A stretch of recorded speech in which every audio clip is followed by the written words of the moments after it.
สวัสดีท่านผู้ชมที่เคารพสบายดีท่านผู้ชมที่เคารพตอนท่านผู้ชมเข้าสู่การรายงานข่าวเช้ารุ่นใหม่จากห้องข่าวโทรภาพแห่งชาติข่าวเช้าประจำวันศุกร์ที่3กรกฎาคม2026ข่าวพักนี้พบกับโฆษกพันงานสุริพงศ์พร้อมโดยโฆษกเอกสันติประจักษ์สวัสดีพันยาเจ้าสบายดีตอนเช้าเช้ามื้อนี้เป็นมื้อท้ายอาทิตย์เป็นวันศุกร์แล้วหลายคนก็สิดีใจน้อยนึงแล้วขึ้นมาเป็นวันเสาร์น้อยมื้อฮือสิได้พักผ่อนและเช้ามื้อนี้ท่านผู้ชมเฮามาพร้อมกับสายฝนแต่เช้าเลยหลังจากที่กรมอุตุนิยมและอุทกศาสตร์เพิ่นก็ได้แจ้งเตือนมาว่าระยะนี้ให้บรรดาพ่อแม่ประชาชนนี่ต้องเอาใจใส่ในการเฝ้าระวังและก็ติดตามข่าวพยากรณ์อากาศเพราะว่าจะบางบางเขตจะมีฝนตกหนักฟ้าลมแรงฮอดวันที่5กรกฎาคมแต่ว่าท้ายอาทิตย์นี้หมายความว่าตกเป็นวันพักผ่อนจะเดินทางไปไสมาไสก็ต้องได้ระมัดระวังระมัดระวังได้ล่ะเจ้าวันนี้พวกเขาก็มีหลายข่าวที่น่าสนใจมานำเสนอทั้งข่าวภายในข่าวต่างประเทศและข่าวกีฬาและสำหรับข่าวเช้าในมื้อนี้ท่านผู้ชมที่เคารพเพื่อเป็นการปฏิบัติตามแผนการดำเนินงานร่วมก็คือการปฏิบัติตามกลไกการประสานงานและการปรึกษาหารือร่วมระหว่างรัฐบาลและสภาแห่งชาติที่ได้ดำเนินมาเป็นปกติมาในเช้าของมื้อวันที่2กรกฎาคม2026นี้ที่สำนักงานนายกรัฐมนตรีก็ได้มีกองประชุมร่วมระหว่างคณะรัฐบาลและคณะประจำสภาแห่งชาติครั้งที่1ประจำปี2026กองประชุมภายใต้การเป็นประธานร่วมของท่านสอนไซศรีพันดรนายกรัฐมนตรีและท่านไซสมพรพรหมวิหารประธานคณะประจำสภาแห่งชาติ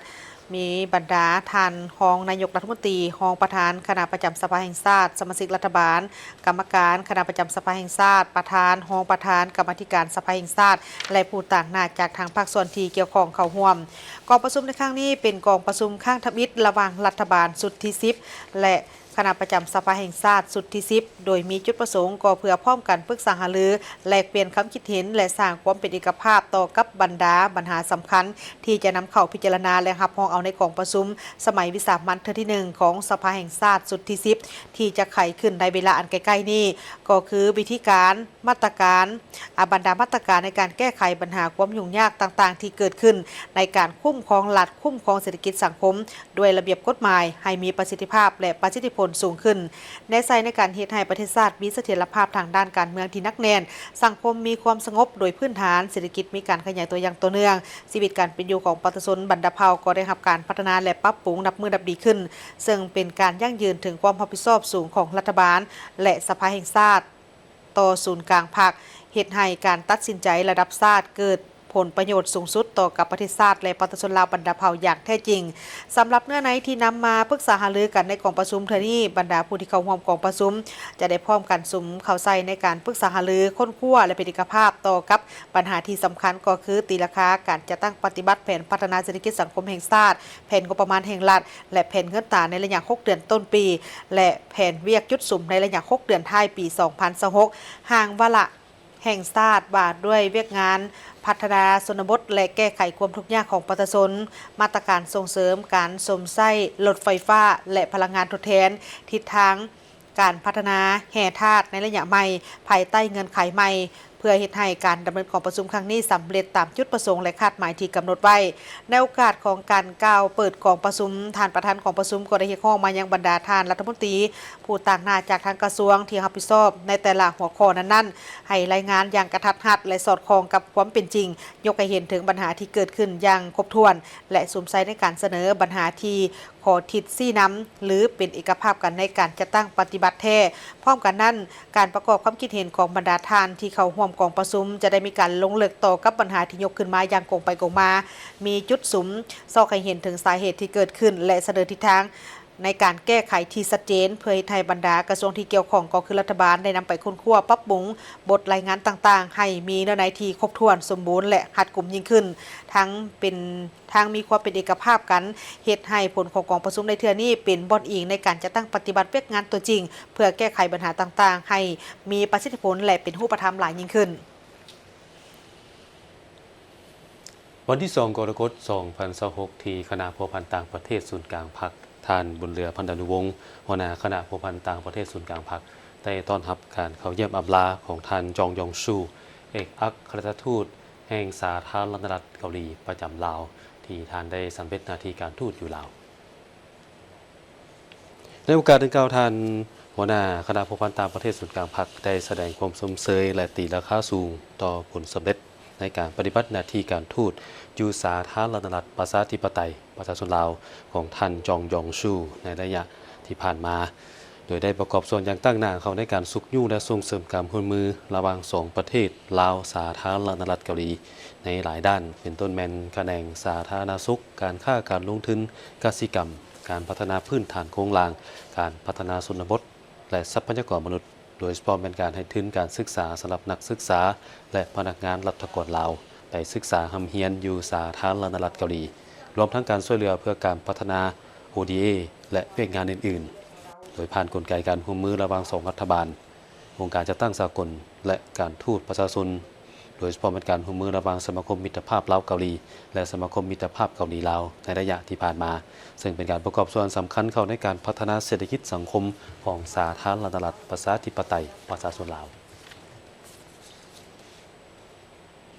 ได้มีพิธีมอบรับโครงการก่อสร้างป้องกันตาฟังเจือนและพัฒนาเข้มของระยะ2ภายหลังที่ได้สำเร็จการก่อสร้างโดยมูลค่าทั้งหมดแมน67 ล้านกว่าดอลลาร์สหรัฐพิธีมอบรับได้จะขึ้นในตอนแรกของวันที่1กรกฎาคม2026ที่บริเวณแคมป์ของบ้านจอมแจ้งเมืองศรีสัตนานครหลวงวิจันทร์โดยการเข้าร่วมของทานศิริราชทงศิลป์ทองเพ็งประธานคณะกรรมการปกครองนครหลวงวิจันทร์ท่านงามประสงค์เมืองวณีรองรัฐมนตรีกระทรวงยุทธาธิการและขนส่งท่านจองยองซู่เอกอัครราชทูตสาธารณรัฐเกาหลีประจำสาธารณรัฐประชาธิปไตยประเทศลาวพร้อมด้วยภาคส่วนที่เกี่ยวข้องท่านบุญยวัฒน์นิรไสยหัวหน้าแผนกยุทธาธิการและขนส่งนครหลวงวิจันทร์ได้ขึ้นรายงานถึงความเป็นมาและผลสำเร็จโครงการก่อสร้างป้องกันตะฟังเจือนและพัฒนาเข้มของระยะ2เป็นโครงการที่ได้รับการสนับสนุนเงินกู้ยืมดอกเบี้ยต่ำจากสาธารณรัฐเกาหลีซึ่งได้มีการเซ็นสัญญาเงินกู้ยืมในวันที่1พฤศจิกายนของ2017ระหว่างกระทรวงการเงินแห่งสาธารณรัฐประชาธิปไตยประชาชนลาวและธนาคาร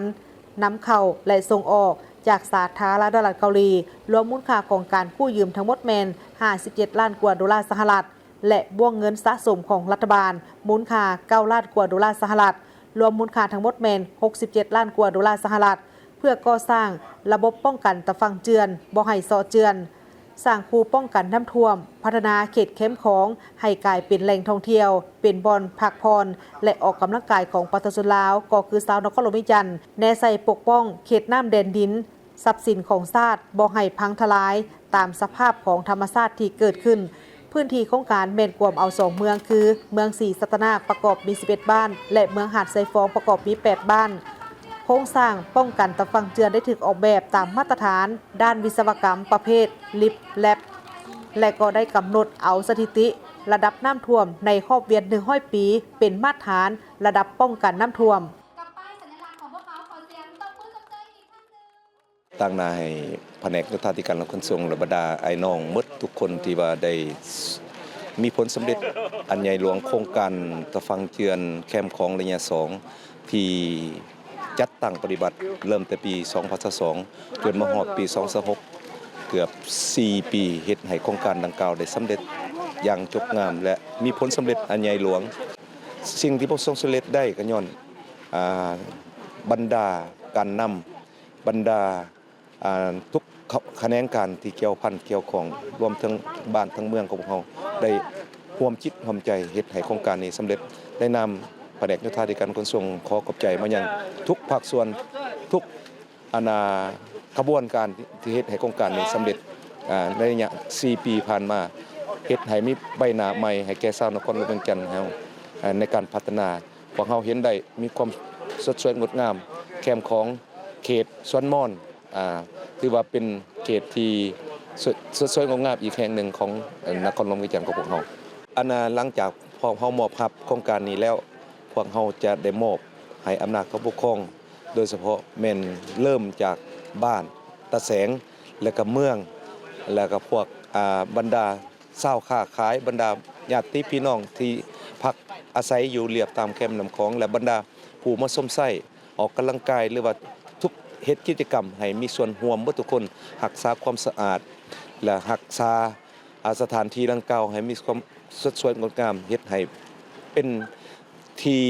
ยอมรับได้ของแขกต่างดาวชาวต่างเมืองสิมาเยี่ยมยามชาวนครเมืองจันทน์ของพวกเขาเพราะว่าพวกเขาเฮ็ดจบงามแล้วพวกเขามอบให้แก่อำนาจการปกครองท้องถิ่นเบิดทุกทานเบิดทุกผู้ทุกคนของชาวนครหลวงเมืองจันทน์พวกเขาเป็นมีส่วนร่วมรักสมรักษาเบิดทุกคนการก่อสร้างช่วงที่1ประกอบมีหน้าสันคูป้องกันน้ำกว้าง 7.2 เมตรก่อสร้างหน้าทางปูยาง2สั้นตามสันคูกันน้ำกว้าง 5.80 เมตรยาว 2,538 เมตรก่อสร้างทางยางกว้าง2 เมตรมีความยาว 2,538 เมตรก่อสร้างห้องระบายน้ำรูปตัวยูสูง1 เมตรกว้าง 0.8 เมตร 2,500 เมตรก่อสร้างคันไดขึ้นลงตามความเนินจำนวน12จุดติดตั้งไฟเยืองทางแต้มเส้นจราจรและติดตั้งป้ายสัญญาณจราจรช่วงที่2ประกอบมีหน้าเวียกหลักคือก่อสร้างระบบป้องกันตะฟังเจือนแบบเลี้ยนหินประกอบมีหน้าสันคูป้องกันน้ำท่วมกว้าง 7.2 เมตรก่อสร้างหน้าทางปูยาง2สั้นตามสันคูกันน้ำกว้าง 6.50 เมตรยาว 5,450 เมตรก่อสร้างห้องระบายน้ำรูปตัวยูสูง1 เมตรกว้าง 0.8 เมตรยาว 5,450 เมตรก่อสร้างคันไดขึ้นลงตามความเนินจำนวน23จุดก่อสร้างท่อข้ามทางขนาด 0.8 เมตรยาว 40 เมตรจำนวน4จุดก่อสร้างท่าเรือ1จุดกว้าง 10 เมตรยาว120 เมตรก่อสร้างหาวกั้นรถห้ามรถบรรทุกเข้ากว้าง 7 เมตรสูง 2.7 เมตรจำนวน2จุดก่อสร้างส่วนสาธารณะจำนวน13จุดมีเนื้อที่ 4.4 เฮกตาร์และก่อสร้างด้านบริการอื่นๆอีกถือว่าโครงการก่อสร้างป้องกันตะฟังเจือนและพัฒนาแคมป์ของระยะ2สำเร็จไปตามเป้าหมายและจุดประสงค์ที่กำหนดไว้ห้อยส่วนห้อย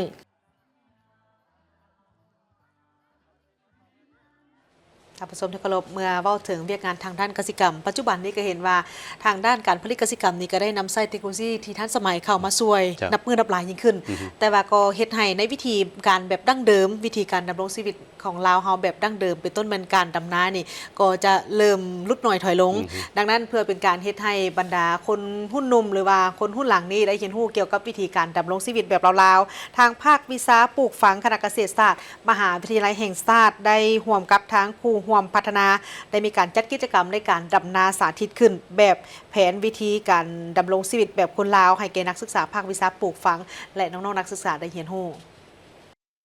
กิจกรรมดังกล่าวจัดขึ้นในวันที่1 กรกฎาคม 2026อยู่ที่ภาควิชาปลูกฝังคณะเกษตรศาสตร์โดยการเข้าร่วมของห้องศาสตราจารย์ปริญญาเอกวรรณพรพุทธนาหัวหน้าคณะภาควิชาคณะเกษตรศาสตร์มหาวิทยาลัยแห่งชาติมีหัวหน้าภาควิชาครูอาจารย์นักศึกษาและน้องๆนักเรียนพร้อมครูร่วมพัฒนาเข้าร่วมอาจารย์สมสนุกพรประดิษฐ์หัวหน้าภาควิชาปลูกฝังได้กล่าวว่าเพื่อเป็นการปลูกจิตสำนึกให้แก่เยาวชนคนรุ่นหลังได้สืบทอดเรียนรู้เข้าใจถึงวิถีชีวิตการกินอยู่ของคนลาวและเพื่อสืบสานวิถีชีวิตของคนลาวในเมื่อก่อนให้คงอยู่คู่กับคนลาวตลอดไปคณะเกษตรศาสตร์โดยเฉพาะภาควิชาปลูกฝังจึงได้จัดกิจกรรมวันดำนาหรือปลูกข้าวขึ้นในมื้อวันที่6เดือนมิถุนายน2026ซึ่งได้เริ่มจัดมาตั้งแต่ปี2016เป็นต้นมาและปีนี้ครบรอบ7ปีพร้อมกันนั้นก็เพื่อให้ครูอาจารย์และนักศึกษาและน้องๆนักเรียนได้เรียนรู้ทฤษฎีแล้วจะต้องได้ลงมือปฏิบัติตัวจริงไปพร้อมๆเพื่อยกสูงคุณภาพผลผลิตของเขาให้สูงขึ้นเนาะมาฮอดปัจจุบันนี้เพิ่นได้นำใช้เทคโนโลยีอันใหม่เข้ามาในการปลูกข้าวโดยเฉพาะการนำใช้เครื่องจักรดำนาเครื่องจักรยอดมิตรแล้วก็ใช้โดรนเพื่อว่านเข้าเนาะว่านเข้าแบบหน้าว่านโดยการนำใช้โดรนฉะนั้นในปีนี้ภาควิชาปลูกฝังของพวกเฮานี้ได้ร่วมมือกับบริษัทคู่ร่วมพัฒนาที่จะผลิตข้าวในเนื้อที่2 เฮกตาร์เนาะเพื่อเป็นบ่อนศึกษาเรียนรู้และภาคปฏิบัติของนักเรียนนักศึกษาของสาขาปลูกฝังของพวกเฮาซึ่งคณะเกษตรศาสตร์ของพวกเฮานี่ประกอบมีทั้งหมด4ภาควิชาเนาะมี1ภาควิชาปลูกฝังภาควิชาเลี้ยงสัตว์และการประมงภาควิชาเศรษฐกิจชนบทและเทคโนโลยีอาหารและภาควิชาสัตวแพทย์เนาะ ซึ่งในระยะที่พวกเรามีการขับเคลื่อนในการสร้างบุคลากรในระยะที่ผ่านมานี้เนาะก็ถือว่าพวกเราประสบผลสำเร็จสามารถผลิตบุคลากรออกรับใช้สังคมได้หลายพอสมควรและในมื้อนี้เนาะซึ่งแม่นกิจกรรมวันดำนาของคณะเกษตรศาสตร์ซึ่งพวกเราได้จัดตั้งปฏิบัติมาตั้งแต่ปี 2016 การจัดพิธีการดำนานี่มันติดพันกับชีวิตการเป็นอยู่ของประชาชนพวกเรานี่ถือเอาเวียงงานกสิกรรมเป็นหลักในการสร้างเศรษฐกิจสังคมเนาะและปัจจุบันนี้พวกเราก็ถือว่าเฮ็ดการกสิกรรมเนาะโดยเฉพาะแม่นนำใช้เทคโนโลยีและนวัตกรรมต่างๆเข้าในการเฮ็ดกสิกรรมเนาะการผลิตกสิกรรมถือว่าพวกเราประสบผลสำเร็จในหลายๆด้านปัจจุบันการดำนาแมนได้นำไส้เทคโนโลยีที่ทันสมัยเข้าในการปลูกข้าวโดยการนำไส้โดรนบินปลูกข้าวแบบน้าวานดังนั้นจึงได้จัดกิจกรรมปลูกข้าวแบบวิถีชีวิตให้กับนักศึกษาเพื่อให้เขาเจ้าได้รู้ถึงวิถีชีวิตของคนลาวในเมื่อก่อนในก่อนหน้านี้เนาะน้องเองก็ยังบ่ทันได้มีความรู้ทางด้านกสิกรรมพอปานใดเนาะแต่ภายหลังที่ได้มาเรียนแล้วก็ศึกษาทางด้านทฤษฎีแล้วก็ลงปฏิบัติตัวจริงแล้วก็เฮ็ดให้น้องเองก็มีความรู้ความเข้าใจในหลักการวิธีการปลูกพืชให้มันถึกหลักการถึกวิธีเพื่อให้พืชหันมีความแข็งแรงแล้วก็สามารถผลิตผลได้เต็มประสิทธิภาพเด้อมาเรียนอยู่นี่ได้เรียนรู้เทคนิคการปลูกการผลิตแล้วก็การปลูกฝังเทคนิคการผลิตการเลี้ยงเพื่อให้ผลผลิตมันดีขึ้นหลายขึ้นน้องก็อยากฝากถึงน้องๆที่จะมาเรียนสาขาวิชานี้เนาะให้มาเรียนกันหลายๆเด้อเพราะว่าวิชานี้มันเป็นวิชาที่สำคัญต่อการผลิตของชาติแล้วก็ช่วยให้เศรษฐกิจของบ้านเฮามันมั่นคงแล้วก็เพิ่มผลผลิตให้ประเทศเฮาแปลกไหมเพราะว่าห่างไกลจากบ้านนี่เนาะพอมาจากจำปาสักก็ได้เห็นหลายอย่างจากที่บ่เคยดำนาก็ได้เคยดำเพราะว่าอยู่บ้านจะเฮ็ดแต่เกี่ยวกับพวกปลูกกาแฟอีหยังสินะอยากฝากว่าเรียนไปโลดว่าการเรียนบ่มีวันสิ้นสุดเรียนหยังก็ได้ดีเบิดทุกอย่างดีสำหรับน้องว่าดีต่อสิแบบบ่ได้เฮ็ดเวียกอื่นก็เฮาสามารถสานต่อเวียกครอบครัวเฮาได้กิจกรรมในครั้งนี้นอกจากเป็นการปลูกจิตสำนึกวิธีการปลูกข้าวของคนลาวในเมื่อก่อนให้อยู่คู่กับคนลาวแล้วยังเป็นการยกสูงความสำคัญทางด้านการผลิตข้าวให้สูงขึ้นในการผสมผสานกับยุคที่นำไส้เทคโนโลยีที่ทันสมัยเข้าในการผลิตในหลายวิธีเพื่อก้าวเข้าสู่การค้ำประกันทางด้านเสบียงอาหารของชาวเกษตรกรและสังคมและการผลิตเป็นสินค้าเพื่อส่งออกต่างประเทศในอนาคต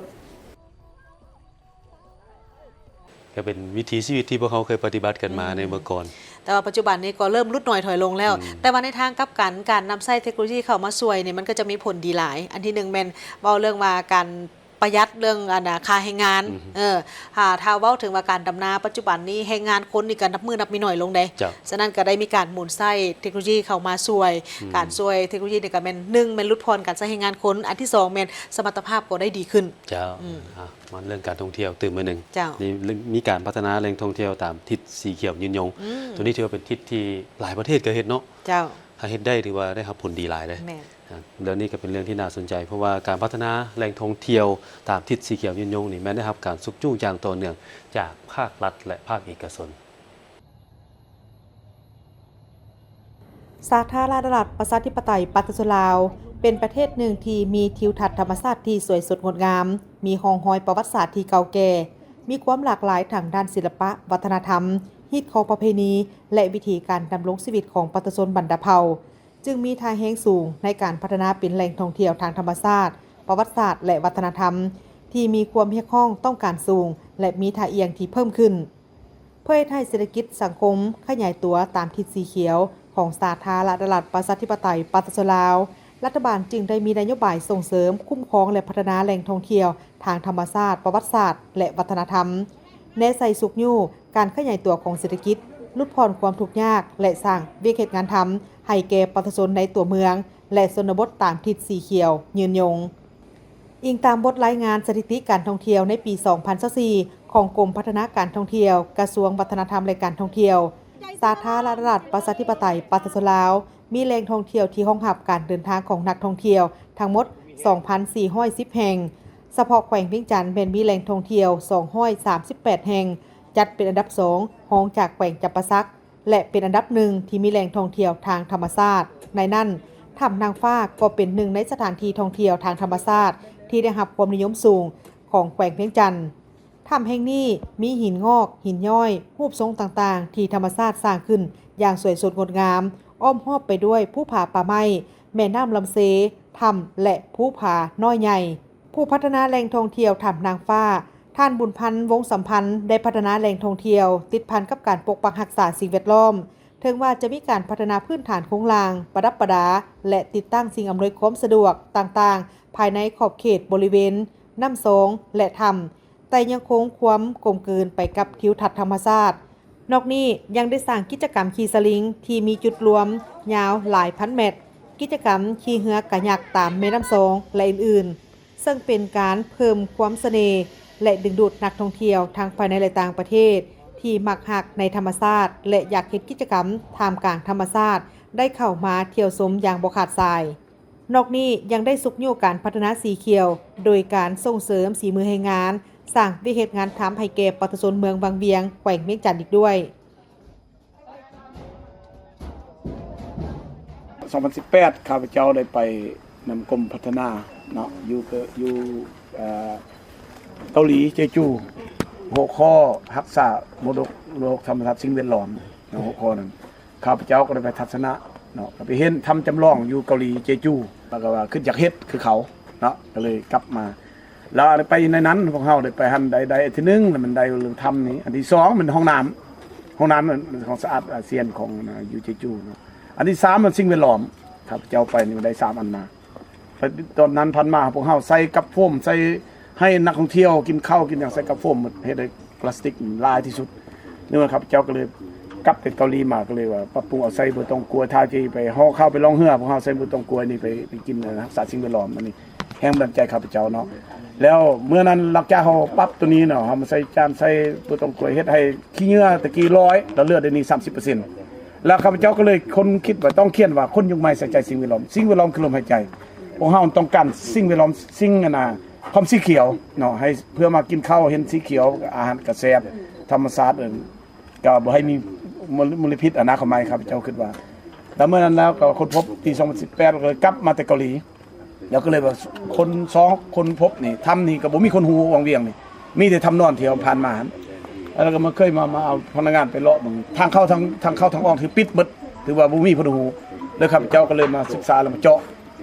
ะทางเข้าทางออกนี่ใช้เวลา5 เดือนเข้าไปหลังจากเข้าไปเราพวกเฮาจะเอาไฟฟ้าเข้าไปจังเห็นเป็นรูปเป็นนางฟ้ารูปนางฟ้าอยู่ในถ้ำนี้เป็นรูปเป็นผู้หญิงแล้วก็มีรูปช้างมีรูปของเทวดาเนาะแล้วก็มีรูปเต่ามีเจ้าแม่กวนอิมแล้วก็มีหัวใจมีบทตะกินมีครบอยู่ในนี้แล้วเมื่อนั้นถือว่ามือเดี๋ยวนี้ปัจจุบันนี้เนาะถ้ำจุดนี้ถือว่ามันบ่ได้ขึ้นภูเขาขึ้นไปลงไปดินผู้เฒ่าเด็กน้อยสามารถเข้าได้พวกเฮาปรับปรุงทางอย่างสะดวกสบายเนาะอันนี้ก็คิดว่าลงอยู่ในถ้ำนี้150 เมตรอยู่ในถ้ำแล้วออกไป230เข้าเราจะบ่กลับทางเก่าออกทางใหม่จุดพิเศษถ้ำนี้เนาะถ้าอากาศร้อนอยู่ทางในจะเย็นเนาะอากาศ35องศาทางในประมาณ16หรือ20องศาอยู่ในถ้าอากาศหนาวทางในจะอุ่นเนาะถ้ำนี้ถ้ำนางฟ้านี้แต่ละจุดคือจุดชมวิวของเราไปมื้อนี้มานี้ก็ย้อนว่าแต่ละสเต็ปเฮาให้พัฒนาแต่ปี2015มาแต่ว่าพัฒนาบ่ทันใดฮอดเวลาปีนี้เพิ่นก็ให้พัฒนาได้เพราะแต่ละคอนเซปต์อยู่นี่นี่แต่มื้อเด้อพัฒนาได้เพิ่นจึงพัฒนาได้เพราะว่ามันแต่ละคอนเซปต์นะเรื่องสิ่งแวดล้อมของเฮาเนี่ยที่1พวกเฮาเนี่ยปลุกสำนึกพนักงานให้ฮู้ว่าคุณค่าของขี้เหงื่ออยู่ไสอันที่2เฮาจัดสรรบ่อนเมียนขี้เหงื่อเฮาจะเวลาเฮาเก็บไว้แล้วสุดท้ายเฮาก็มีบ่อนเก็บเมียนเฉพาะอยู่หลังภูเขาเฮาจะบ่ไว้แถวนี้เนาะเพราะเอาไว้เก็บไว้แล้วนอกจากนั้นพวกขี้เหงื่อเขาจะเอาเก็บไปพวกเฮาจะบ่ทิ่มขี้เหงื่อสายพวกเฮานี่ว่าสิ่งแวดล้อมเป็นหลักในปี2024มีเพียงประมาณ20ส่วนห้อยของแหล่งท่องเที่ยวทั้งหมดที่ได้นำใช้เปิดบริการได้รับการพัฒนาและยังมีแหล่งท่องเที่ยวทางธรรมชาติอื่นๆที่ยังจะสืบต่อในการขุดค้นเพื่อมาพัฒนาเป็นแหล่งท่องเที่ยวในต่อหน้าตื่มอีก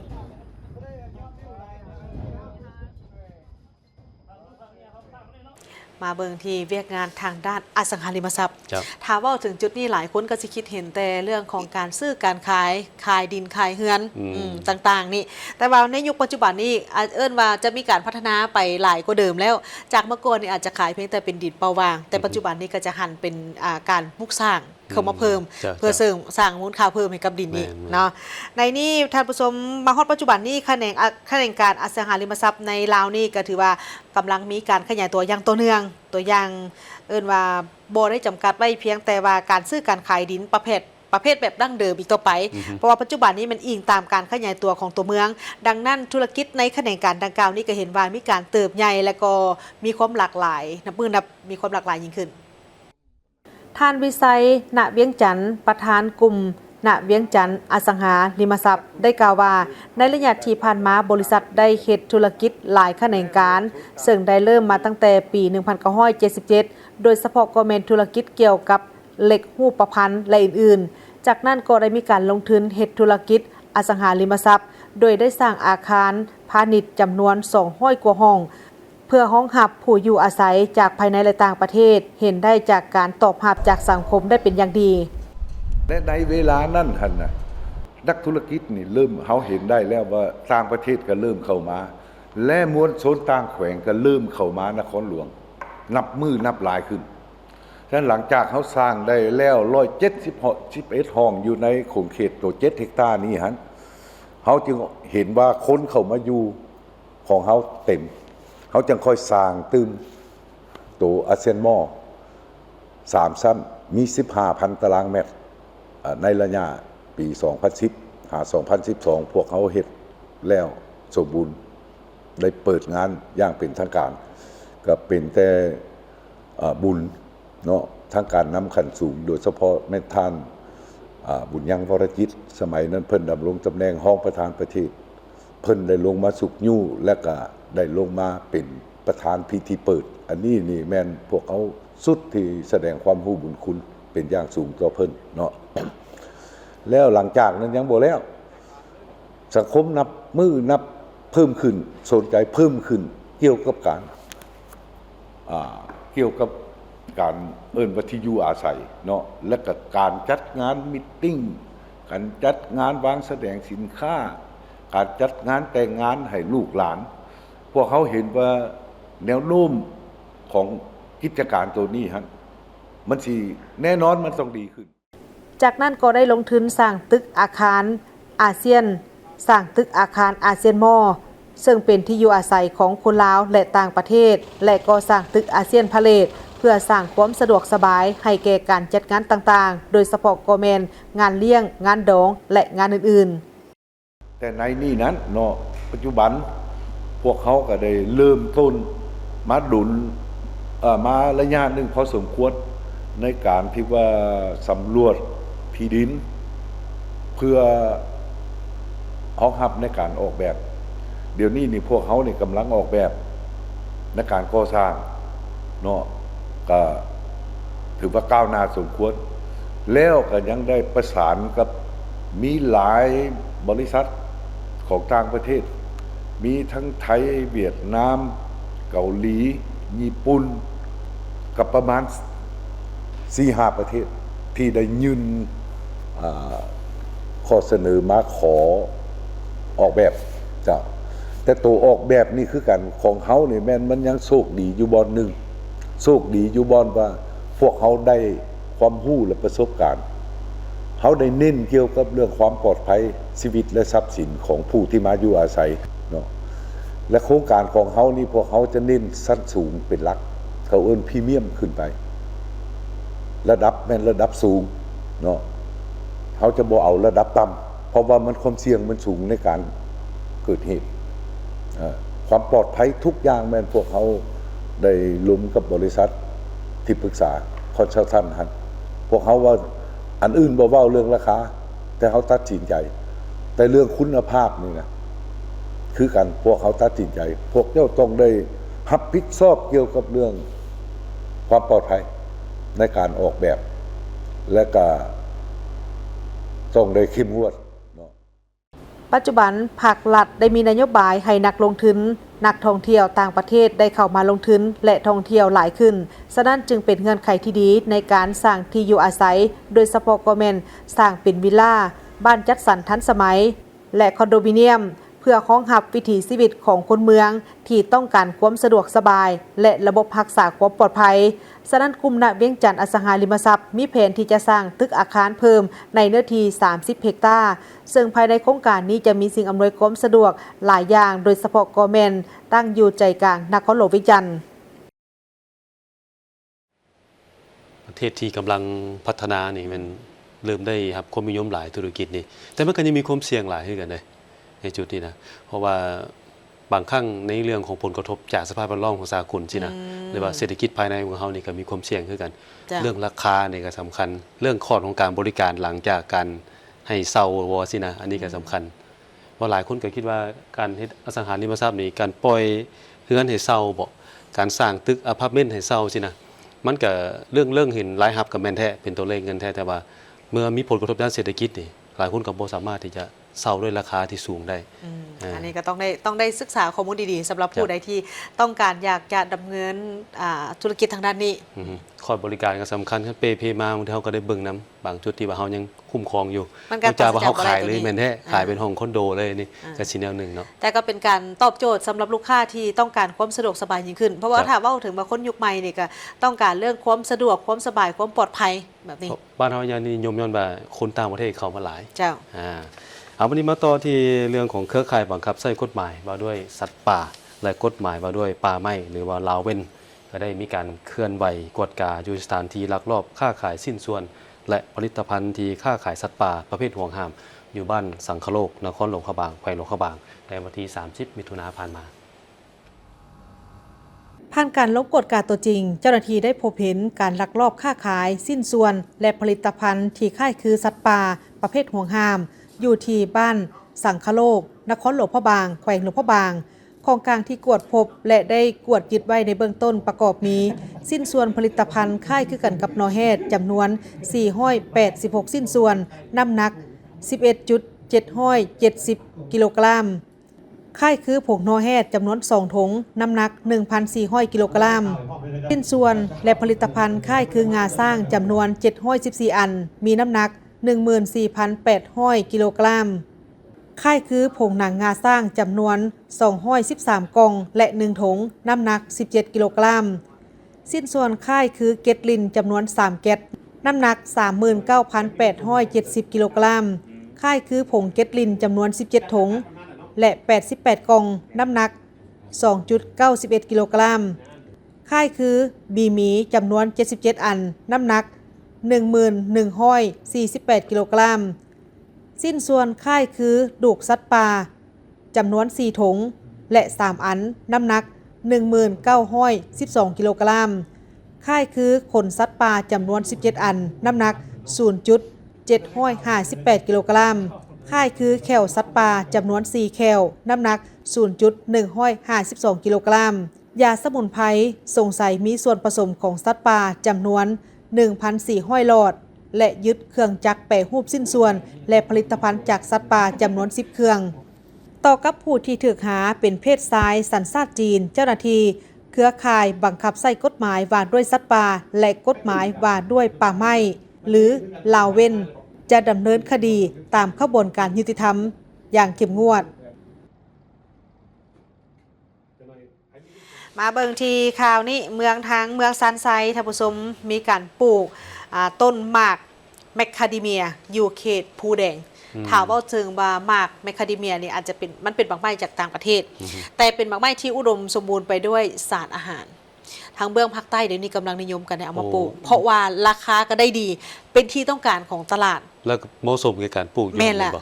ย้อนว่าดินดำน้ำสูบเมืองนั้นอากาศเหมาะเนาะทางเมืองซานไซแขวงอัตตปือได้มีการจัดขบวนการปลูกต้นไม้ต้นแมคคาเดเมียนี่จำนวน900ต้นอยู่เขตภูแดงในเมื่อวันที่30 มิถุนายนที่ผ่านมาโดยมีทานบัวคำเฮียงละเย ประธานคณะกรรมการปกครองเมืองโดยมีคณะการที่เกี่ยวข้องของทั้งแขวงเมืองเข้าร่วมท่านบัวคำยังได้ให้คำเห็นที่สำคัญเกี่ยวกับการปลูกต้นไม้ชนิดดังกล่าวนี้แม้นเพื่อเป็นการปลูกจิตสำนึกให้แก่พนักงานตลอดฮอดพ่อแม่ประชาชนได้รู้จักกับการรักษาธรรมชาติสิ่งแวดล้อมเพื่อให้บริเวณดังกล่าวนี้ปกคลุมไปด้วยต้นไม้สีเขียวและยังเป็นการสร้างความห่มซุ่มซืนและก็แสดงให้เห็นถึงความเอาใจใส่ของคณะภาคทุกขั้นคณะนำทุกขั้นต่อกับการของการฟื้นฟูป่าท่านยังได้แนะนำให้กับบรรดาพนักงานทุกภาคส่วนให้เอาใจใส่ในการบริบัติรักษาต้นไม้ชนิดนี้ให้เติบใหญ่และก็ขยายตัวไปที่สำคัญและนอกจากว่าจะเป็นโฮมให้เฮาแล้วต้นหมากแมคคาเดเมียนี่ผลผลิตของมันนี่มันได้ราคาดีเลย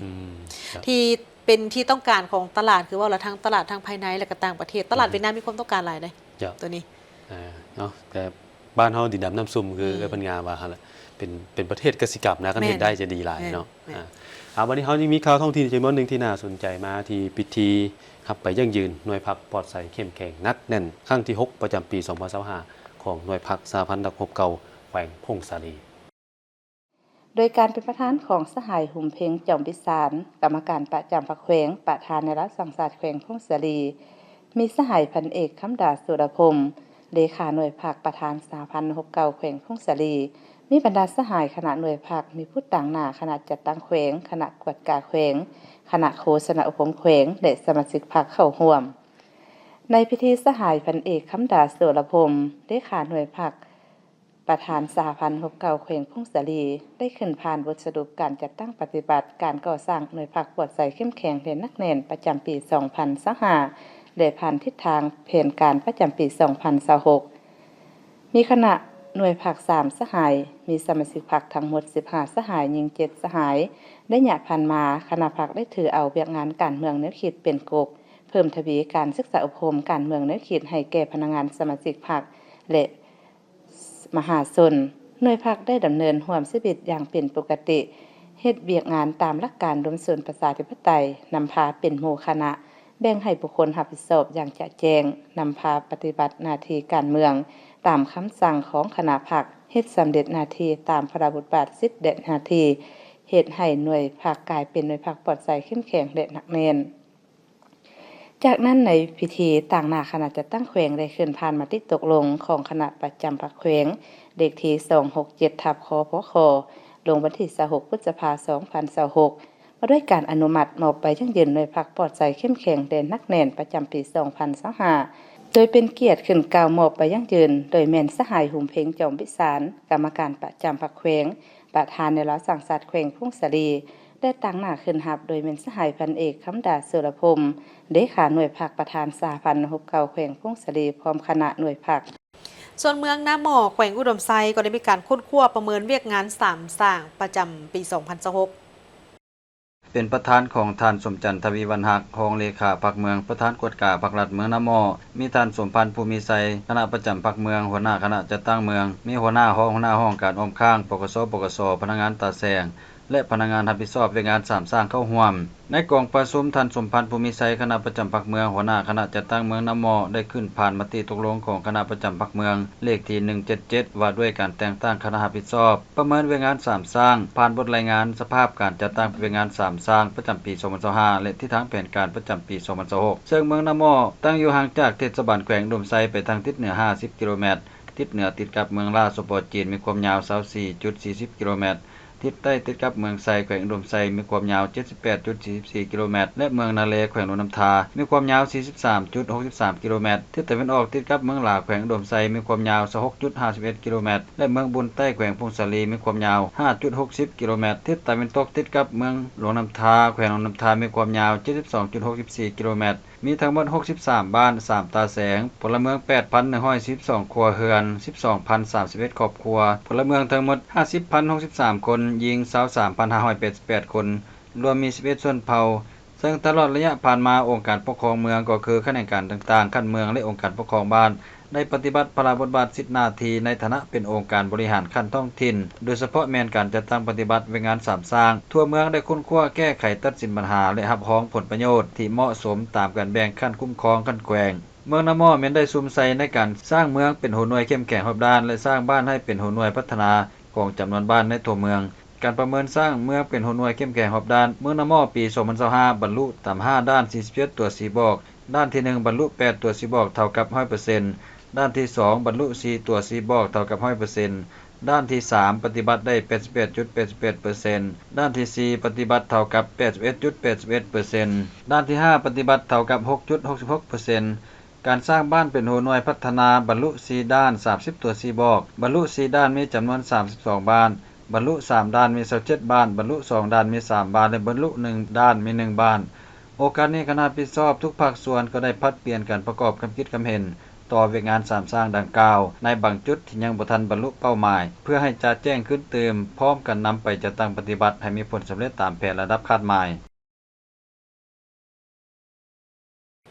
แผนกกวดการและควบคุมยาเสพติดกองบัญชาการปกส.แขวงบ่อแก้วได้ลงเผยแพร่กฎหมายผลให้และภัยอันตรายของยาเสพติดอยู่บ้านเป้าหมาย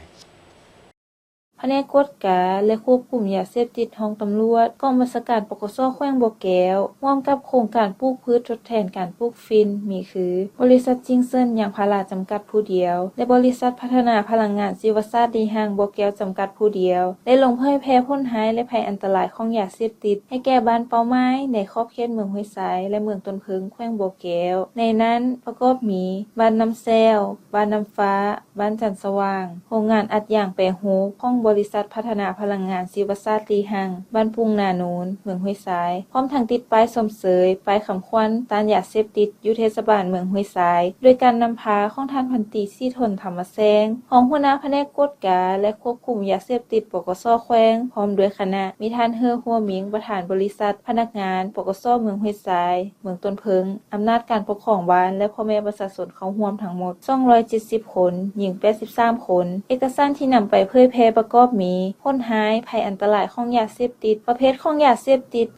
ดประกอบมี2ประเภทคือยาเสพติดเกิดหามที่ผิดกฎหมายและยาเสพติดสารเคมีที่ถูกควบคุมนำใช้นอกนั้นยาเสพติดยังส่งผลหายต่อผู้เสพเฮ็ดให้สุขภาพอ่อนเพลียร่างกายทรุดโทรมจ่อยพร้อมนอนบ่หลับสมองถูกทำลายซาดร้อนระวาดระแวงความจำเสื่อมกลายเป็นคนบ้าเสียจิตให้แห้งไปกว่านั้นอาจจะเฮ็ดให้ตนเองและคนอ้อมข้างเสียชีวิตได้ครอบครัวเกิดมีความวุ่นวายทำลายชีวิตชื่อเสียงและทรัพย์สินในครอบครัวเกิดมีปรากฏการณ์ย่อท้อในสังคม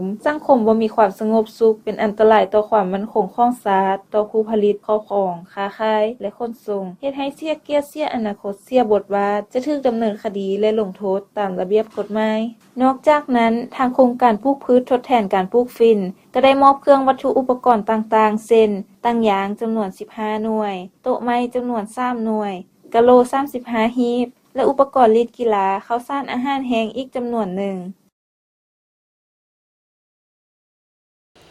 ได้มีกองประชุมทาบทามกฎหมายว่าด้วยที่ดินพร้อมทั้งเผยแพร่นิติกรรมใต้กฎหมายที่ดินอยู่ที่แขวงบุรีคำไซ